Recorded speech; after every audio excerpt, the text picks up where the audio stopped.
Bicycle lanes are designed and intended to separate bicycles from vehicular traffic. Bicycles encourage green transportation. Bicycle lanes can be dangerous. Some drivers flat out ignore them. They make the driving area for cars more narrow, and they also make bicyclists sitting ducks for traffic entering and exiting from driveways and side streets.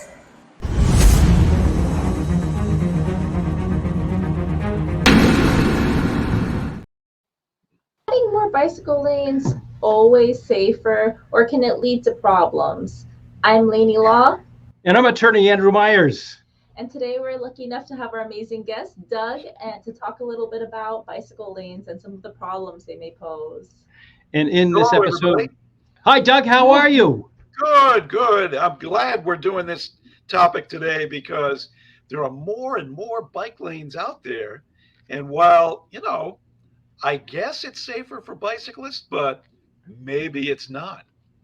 I'm going to teach you a new term today in this podcast. We're going to teach you the term painted bicycle gutter, but we're not there yet.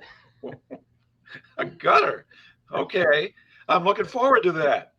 If anyone in our audience is interested in bike lanes, if you're a bicyclist and you are in the growing trend of people who actually aren't just bicycling recreationally, but using your bicycle as a mode of transportation, this is the podcast for you, because that's what we're going to talk about. Doug, I learned something while doing my deep research for this podcast. There are different classifications of bike lanes. Did you know that? I did not know that. Would you please elucidate on that? Well, all right, if I have to. There Yes. are painted bike lanes, which is, if you're paying attention to the intro, basically what the city did there is they said, "Oh yeah, this is the thing now. We're gonna get with it and be green." And they send the line painting machine down the street, and they just simply paint a line, and that's it. Then they call it a bike lane. That's painted bike lanes. Then there's something in between where they actually put up some pylons. They paint it and they put green, trendy little bicycle symbols, and they say this is where the bicycles are going to go. And there are pylons of varying degrees of strength, and if a car hits it once, boom, it's gone. And then the final way that people construct bike lanes is they do a dedicated lane. They say, okay, here's the street. Here's for buses, here's for cars, here's for bikes. And they don't necessarily put up something as strong as a Jersey barrier, but there is a barrier creating an entire lane for the bicyclist. Now, whether or not that's any safer, it certainly makes the bicyclist feel safer. Yeah, it's funny you bring up the Jersey barriers in the city of Cambridge. They do have an extensive bike lane program, which is growing. And one of the things they want to do in Cambridge is ultimately put up concrete Jersey barriers to further delineate the bike lane from the other travel lanes where cars and trucks are. That is to make it supposedly safer for bicyclists. But what does it do to the rest of the roadway? As we've mentioned also before on one of your programs about the 4-foot rule in Massachusetts, that you have to keep between a car, if you're driving a car, and a bike, you're just narrowing the road. The roads aren't getting any wider, and yet you're narrowing the road and you're narrowing the traffic. And, maybe it's safer for the bicyclists, but is it safer for everyone else? That's the question. I'm wondering how it's going to work out on Cambridge Street in Cambridge, because that's where the Registry of Deeds is. In a different life earlier in my legal career, I spent a fair amount of time in that Registry of Deeds. I had a friend who lived up the street. The Leechmere station of the Green Line is down the street, and if you go up the street, it turns into a fairly commercial area, and the people that own those businesses are not happy about the bike lanes because they take away parking spaces for the businesses. And Cambridge, as you know, is a very, very dense area. It's got this shop and that shop. It's got coffee shops and laundromats and delis. And, if you live somewhere and you want to go to a deli and get a nice sandwich or whatever, and the parking's been taken away from your business in Cambridge, you're not going to that deli. There's other delis over in Brookline or Medford. Yeah. They're I making know like exactly the place you're talking about. Actually, my daughter lives in that neighborhood. And there's, well, for instance, there's a sushi place right on the corner of Cambridge Street and another side street. And if you order ahead, as most people do now these days when they're ordering food and you want to go pick it up, you can't just drive to the front or reasonably close to the sushi place or wherever to run in and pick up your order. You're parking, I don't know where you're parking, somewhere on a side street. And already those parking spaces on the side streets are very hard to come by too. So I think There's no parking in Cambridge. I actually lived in another part of the city of Cambridge a while back, and Cambridge Street just had no parking way back then. And we're talking in a different era, back when I was much younger and went to law school and did some work in the registry regularly. I mean, it was awful then. So yeah. I've actually had the misfortune of being able to return to Cambridge Street, and it's worse, if you can imagine that. So, but the problem is this: the Federal Highway Administration, the FHWA, has issued a directive that cities and towns must build bike lanes. And so the DOTs in the states have gone ahead and issued their criteria.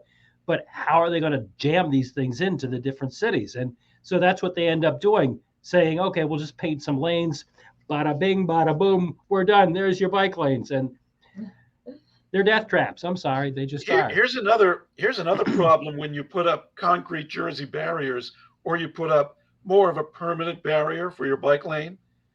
Don't forget, in the winter, what does it do here in New England in the winter? What does it do? Let's see. The sun comes out and the palm trees are pretty. We wish, but no, it snows. And sometimes it snows a lot.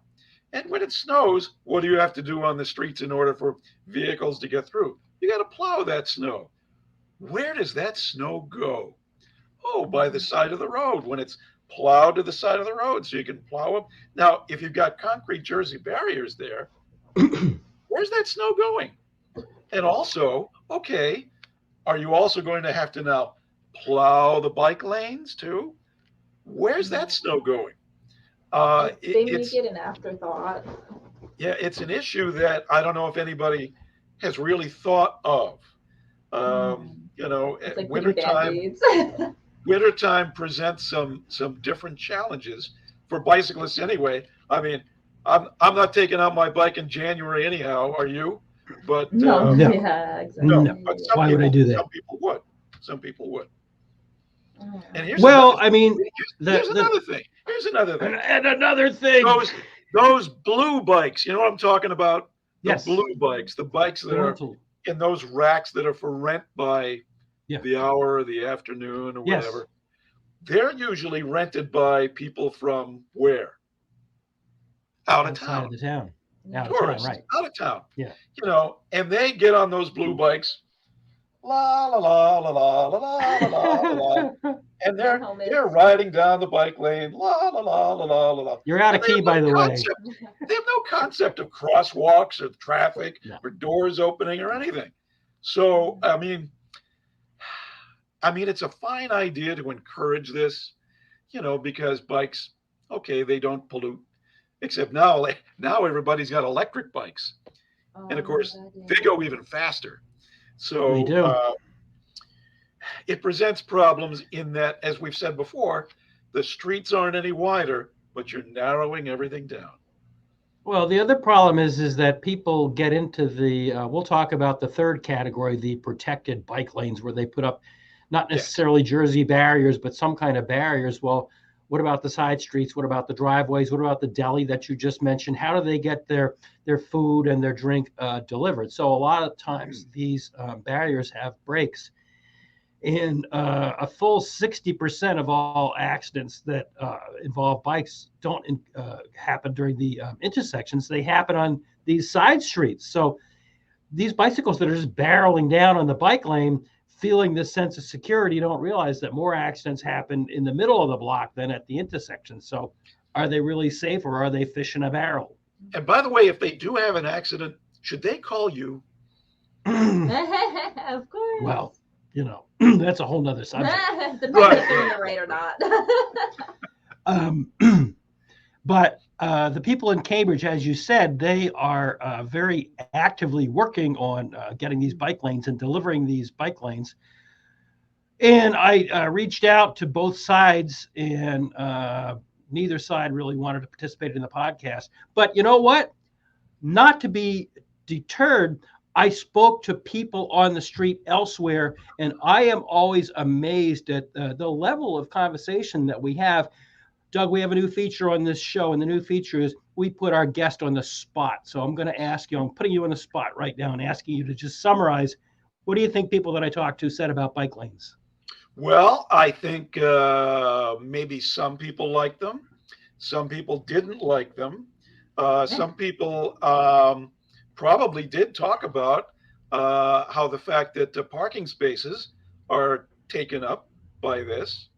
And I think probably some people also mentioned that bicyclists often just kind of go and they don't pay attention to the traffic laws. And if they got a separate lane, they got to pay attention to traffic laws too. They got to stop at intersections. They got to stop for pedestrians. Quite often you don't see that. I'll bet a lot of people you talk to didn't like them. Are you sure your name isn't Karnak the Magnificent? Let's Yeah. take a look. I think they're needed because we need more space for bikes, especially given the situation with fossil fuels and the environment. My concern is that they don't always feel safe.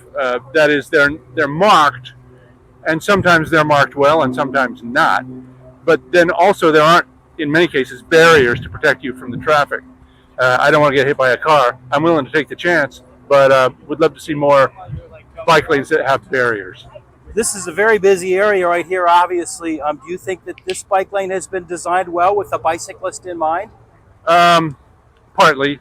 I like the fact that it's marked in green a lot. That makes it easy for the bicyclists to see and for the drivers to see. But there's parts that are not marked that way, and there are parts that are kind of like the lines are all worn out and stuff. So parts yes, parts no. What would you do differently? I'd mark it better. I'd love to see barriers put up to make it really clear where the bikes go and the cars don't. I think they're very important. I bike all over the city, and I love it when there's a nice clear bike lane for me to bike in so that I feel safer. Are there enough of them around?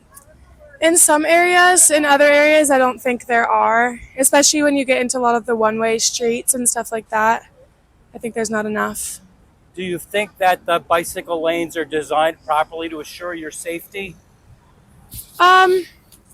Again, I think it depends on the area. I think some of them are really well designed, but others seem to kind of just like go right into the lanes of traffic, and I don't feel as safe there. Okay. So what if you were in charge? What would you do to have more or safer bike lanes? I mean, I think I would just make it a priority to make sure that every street has enough bike lanes and has safe areas for bikers. Well, the bike lanes in the United States are not actually designed properly. They're quite dangerous. They're not separated, and Americans aren't used to driving with bicycles. And so where are you from, and what are you comparing them with? So I was born in Paris. I've lived in most Western European countries. I compare them to the standard, which is Amsterdam, so the Netherlands. And in the Netherlands, they have separated bike lanes, and they're starting to do that. In Cambridge, that's actually happening today. But when there's not separated bike lanes, the cars encroach in the bike lanes, which is actually finable by $100 in the state of Massachusetts, but nobody cares. Now, when you say separated bike lanes, do you mean just bollards in the middle, Nope. or do you mean like a Jersey barrier? There's, something in between. It's a physical separation. If you go to Cambridge, you'll see that there is it's not a Jersey barrier. It's a sidewalk. It's a couple of feet tall, but it very much separates the bike lane from the road. Do you feel safe on these bike lanes in this city? No, What's wrong? I get hit every year. Really? Have you been seriously injured? Yes, I have. Do you find that the drivers respect you and your bike? Absolutely not. They're not looking for bikes. They're not used to driving with bicycles. Okay. And what do you call this vehicle again? This is an electric recumbent trike. I think bicycle lanes are tricky because I personally don't love to bike, but how are these people in the bicycle lanes not nervous about getting hurt all the time? I feel like drivers in Boston, they're not super friendly, they're not super cautious. So I just feel like bicyclists are just not really safe when they're biking. I mean, it's great that the city is like trying to encourage healthy living and healthy transportation, but I just don't really know how safe it is. So Do you think that's unique to Boston, or do you think that's universal everywhere? I think New York might have some, but I feel like Boston definitely has a lot of bikers in the city. If you were a bicycle lane designer or on the city council, what would you do differently? I might put the bike lane on just one lane roads, so that way there's not like 3 lanes of cars and one lane of bicycles, and then a shoulder where people are parking too. Do you feel bicyclers going along here where there's no separation between them and the cars? Do you think they're safe? No, I don't think they're safe at all. There's so many accidents that happen too, and people are just like coming off the highway, and it's super nerve-wracking for these cyclists. There are accidents. Have you seen any? I have not seen any, but I've definitely heard of them. Yeah, or people just like almost getting hit or something like that. They're pretty convenient, and I like them a lot more when they're, you have like a physical protection barrier. And where have you seen barriers that are acceptable? What is the name of the street down here? The one that Commercial Street, wraps around the north end. I think that's the ideal bike lane. Do you think that we need more bike lanes or fewer bike lanes? More bike lanes. They help with traffic, super convenient, and when they're designed properly, it's fun. Easy way to get around the city. If you were the mayor and or the governor, what would you do? It costs money, but what would you do about bicycle lanes? I'd invest in protected bicycle lanes. More people will ride them. It'll help with traffic, and it'll be a more enjoyable experience. And when you say protected, what would you like to see? Physical barriers. I'm not sure exactly what you call those, but the pylons between you and the road are, I think those are a good addition. So it sounds like you feel, I don't want to put words in your mouth, but it sounds like you feel a little bit more design work needs to be done. I do. That's exactly right. Okay. Invest in bike lanes. I think unless they're perfectly designed, they're really kind of a hindrance. And I think they're a hindrance to drivers. And I think they're unsafe for bikers. Why are they so unsafe? I often wonder why I see a biker riding in a very busy, congested area when there are so many other bike paths and so many other places where they could ride. And yet they're right down here. And look at the guy we just saw earlier. I can't believe that he's in this kind of traffic, like asking for trouble. Well, what about the argument that we all have to go green and stop global warming? So they're encouraging people that used to drive to encourage them to ride their bicycles into the city. What about that argument, sir? I might say take a little bit more of the sidewalk and put the bike lanes on part of the sidewalk so that it's not part of the road. I mean, these roads are narrow enough in an old city like Boston. And I think, as a driver, you're very conscious of the other vehicles, the trucks, the buses, and now you got some biker. I often worry that somebody delivering pizzas or, Grubhub is going to cut right in front of me or I'm not going to see them. I don't think we have enough protected bicycle lanes in the city. What would you like to see, sir? I would like to see separated bicycle lanes. Completely separate from the road. Like if you go on Commercial Street on the north end, there's separated bike lanes that run the entire outskirts. I'd like to see more of that in the city. That way you don't have to contend with cars. Do you not feel safe on the bicycle lanes the way they're set up now? Definitely not on the one I'm on right now. What about other ones? Oh, there's a few good ones. I mean, even the ones that have soft protections, like just a painted bicycle gutter isn't good enough. There you go, a painted bicycle gutter. Gutter. Oh, okay. Well, that's what you see in a lot of towns and cities, and I'm not going to put any of them on the spot, but, as I said in the beginning, a lot of times people just say, well-intentioned people say, well, we're going to be green and we're going to pull ourselves into the 21st century and we're going to have bike lanes. And just painting lines on the street is not going to do it. I'm sorry. It's just in some places in Boston, they actually have double bike lanes, which I was surprised to see. I've been around Boston Common over the last month a couple of times. And if you're familiar with downtown Boston, the only part of Boylston Street that for years was actually two-way, most of Boylston Street just one way.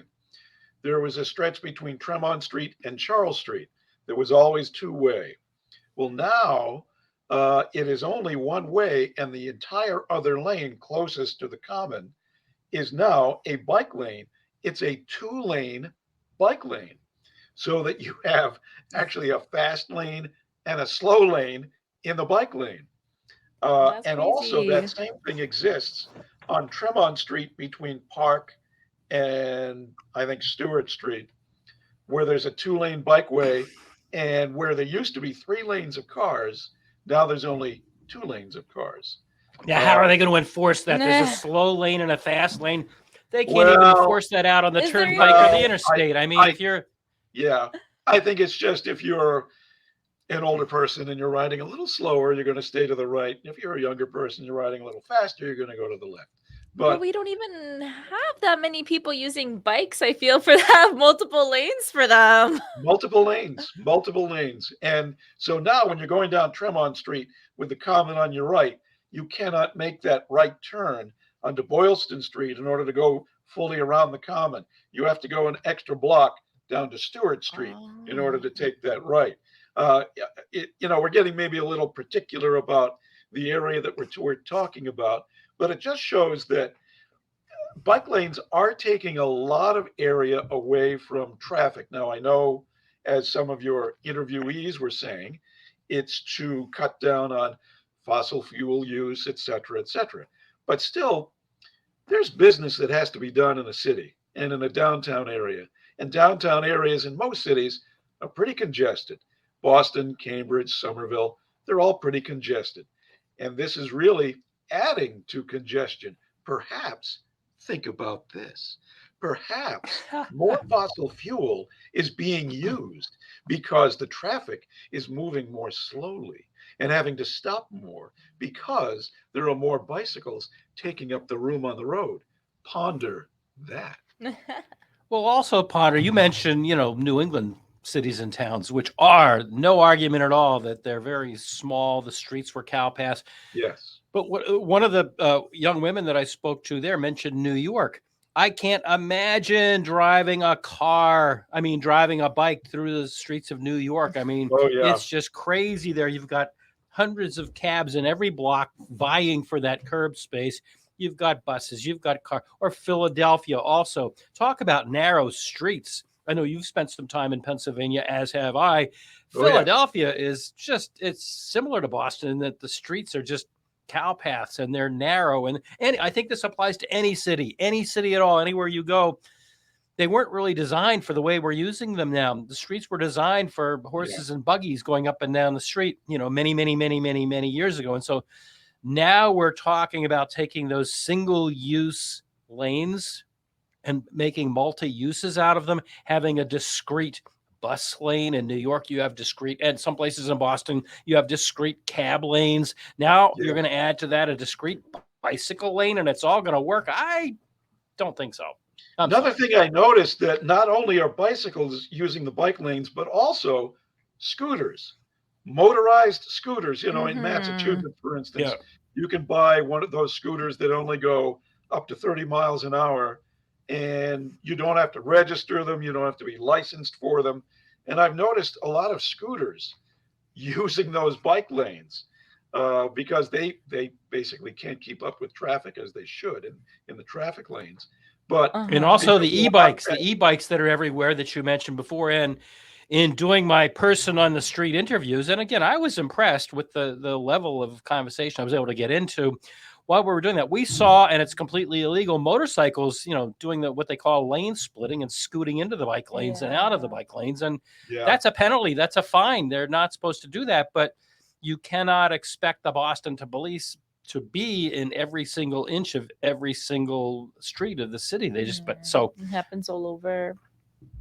So let's go to the drawing board and see, so the Federal Highway Administration has said, we want y'all to be building these bike lanes, and the state departments of transportation everywhere have said, okay, here are the criteria for bike lanes, but you've got to be flexible because of the factors we just mentioned. Different streets are different. So let's go to the drawing board. And Oh, here is, beautiful. isn't it? Yeah, I found this. We're not going to embarrass the city that has this on their website, but some planner, and no disparagement to planner, but they have their software. We all have software. Lainey, you have software. I have software. Doug, we all use software for whatever we do, and the planners have software. So here's a pretty picture of a street that the orange lanes are bus lanes. There's one at the top going from right to left. There's one at the bottom going from left to right. Then you have green, pretty bike lanes, and then you have the gray area, which is that's what's left for the vehicles, folks. It's like cutting up a pizza. You cut up pieces for all your friends, and then whatever's left, that's what the cars get. Then I guess there's a big space in the middle for whatever purpose, I'm not sure. But so Wow. look Well, how the bike lane is. That looks really nice, but riddle me this, Batman. In reality, is that how it looks for I'm real? glad you asked that question. Bicycles coming down a lane like that, and look how they're sandwiched in between the buses and the vehicles. I mean, yeah, but it's nice and green. I see the green. Oh, yes, the green. To save from the nightmare fuel of a bus running over you. look how the bicyclists and the pedestrians just barely miss each other. Yeah. That's So another life. thing. I hate to sound like an old man, but sometimes crossing the street where there are bike lanes, it's worse than the cars because the bikes don't stop, and some of them are going pretty fast, especially if it's a downhill. So you really got to watch out for the bicyclists if you're crossing a street in Boston that has a bike lane on it, because these guys just shoom goes. Well, fast. there are different classifications of bicyclists. The area where I was, you probably know it well, Doug. It's a touristy area, and it was a weekend, so people are kind of laid back. And I was shocked that a lot of the bicyclists were actually stopping at the red lights, which they're supposed to do. Right. But during the week, the financial sector of any city, Boston, New York, Philadelphia, Chicago, bicyclists are actually couriers. And there's also the Grubhub bike, and they're in a hurry because the more courier trips you can make, the more sandwiches and pizzas you can deliver, the more money you make that day. They don't stop for anyone. I don't And care. they're wearing headphones too, Right. So Right. they're not paying any attention to you. And no helmet, of course. No. So I would contend that the bike lanes are actually creating a hazard, and that these bicyclists are just going like a rocket ship, and they don't care about it. The ones on a nice, weekend day when everybody's laid back and it's a touristy day, fine. But during the week when you have the couriers, some lawyer somewhere, not me, of course, but some lawyer who waited for the last minute, some document is due by noon, and he waits until 11:59 to give it to the bicycle courier to get across town. So that courier is told, you get it there by noon. And by hook or by crook, he's going to ride that bicycle. And God bless you if you're a pedestrian in his way. So, I agree with you that it's a good idea. It's a green idea. And, but really, seriously, are people using bikes to get to work? I mean, I tried it once, honestly. As you know, I worked in the financial district for a while, and I lived in Arlington. And one time I rode my bike from Arlington into the financial district. Never did it again. Never did it again. It's just the biggest mistake of my life. Especially, and I don't want to get into another controversial area, but especially since the red line goes from Arlington into the financial district, which back then you could pretty much rely on the T. Now it's a different story, but back then you could pretty much rely on the T. Doug, you're the one that said you were old, but you and I both remember when they called it rapid transit. Yeah, remember that? Yeah, I know. The T, and of course you've done shows about the T before as well. The T just has some problems that I hope ultimately they can fix, but they've really been challenged. Did you see the other day somebody riding on top of one of the Red Line trains from Oh my God, Quincy what? over the Neponset River from Quincy into Dorchester? somebody was a climbed on the roof of a red line train and did like, Oh my god. you know, it's called subway surfing. Yeah. Yeah. What's the social network that they do those crazy things on? I forget the name of it. Oh, Vine. yeah. What's that show on? It's TV like that- people challenge each other to do crazy things, and apparently that was a challenge. And apparently, I don't know whether it was in New York or somewhere else. I mean, we're laughing and it is funny, but 4 kids got killed trying to do the subway riding, and it's like, well, come on. yeah. You I know. mean, but it's just, the fact that somebody's able to do that, Yeah. how is that possible that they're able to climb up on a train? That should not be something that you're even capable of doing. So again, it just shows a shortcoming of the T is terms of security and safety. So I'll take the 5th in terms of, I think the statute of limitations has probably expired anyhow, but as a kid in Pennsylvania, there were certain things we could do in the train yards. But I'm afraid to get on the T. I do take the T.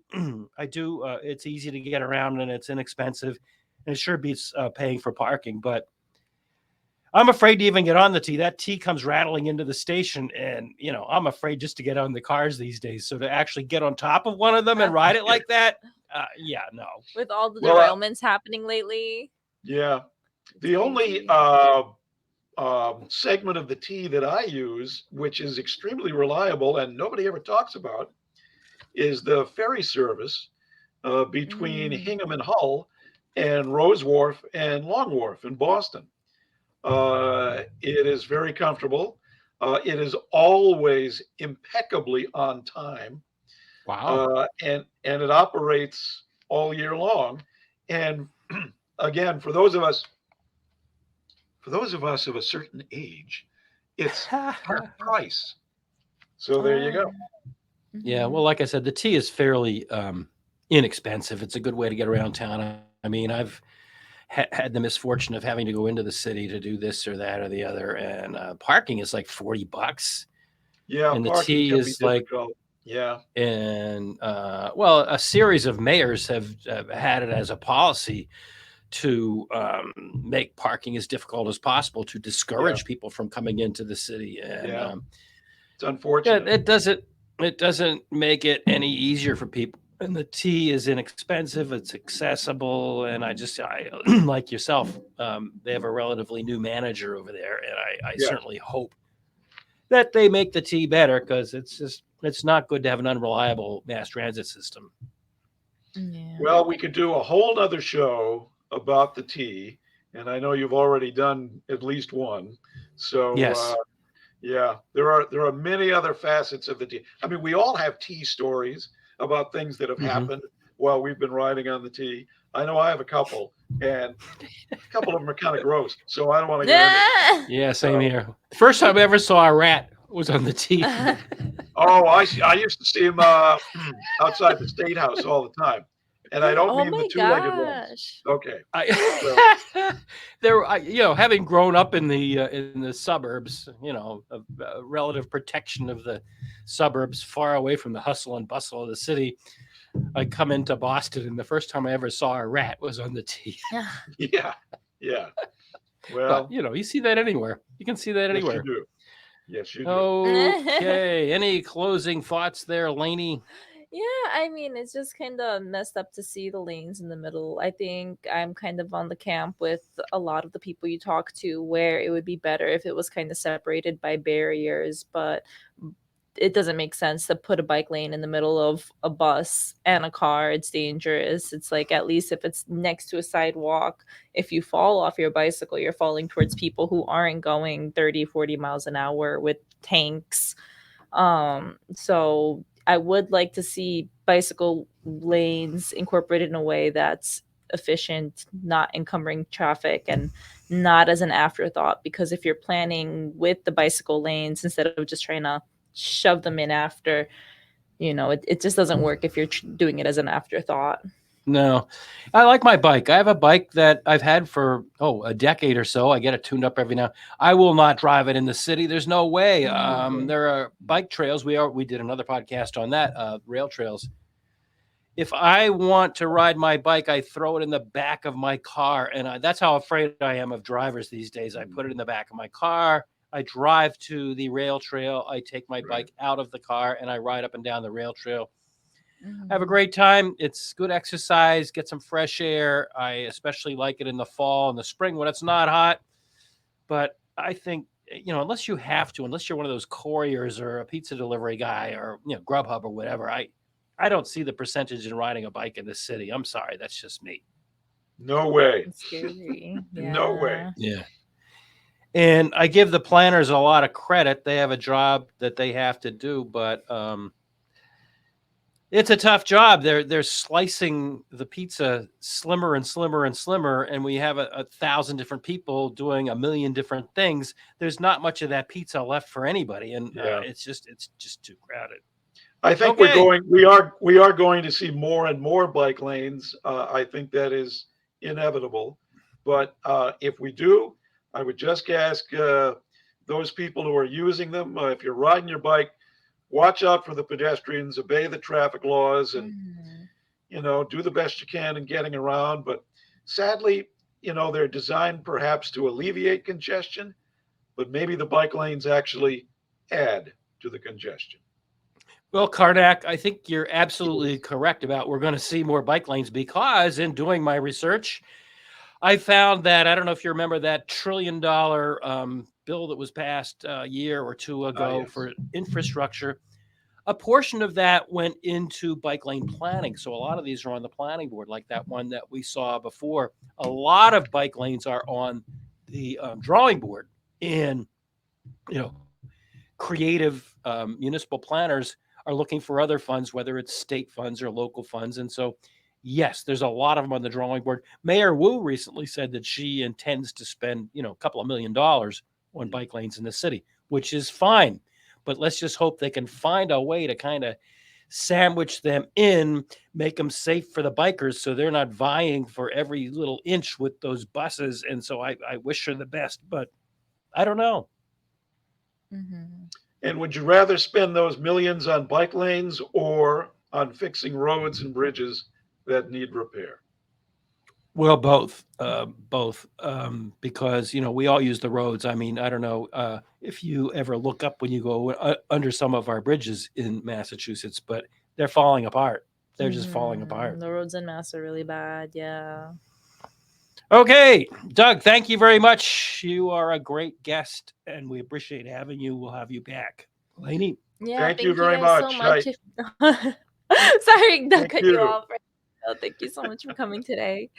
But if you made it this far into the video, thank you guys so much for watching. We really appreciate it. Be sure to like, comment, and subscribe with your opinions, and we look forward to seeing you in the next one.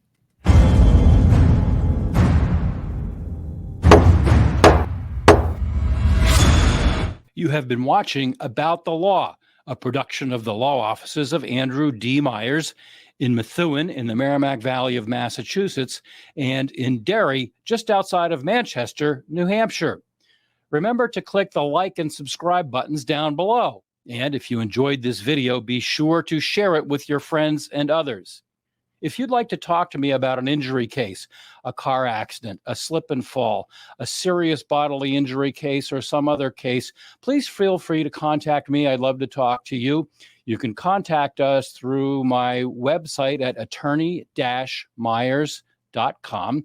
We have a contact us block, or you can call on one of the telephone numbers we've given there, or you can email me at andrew@attorney-myers.com. The foregoing is offered for informational purposes only. It is not intended as and does not constitute legal advice. Laws vary widely from state to state. You should rely only on the advice given to you during a personal consultation by a local attorney thoroughly familiar with state laws and the area of practice in which your concern lies. This podcast must be and hereby is labeled advertisement in some jurisdictions.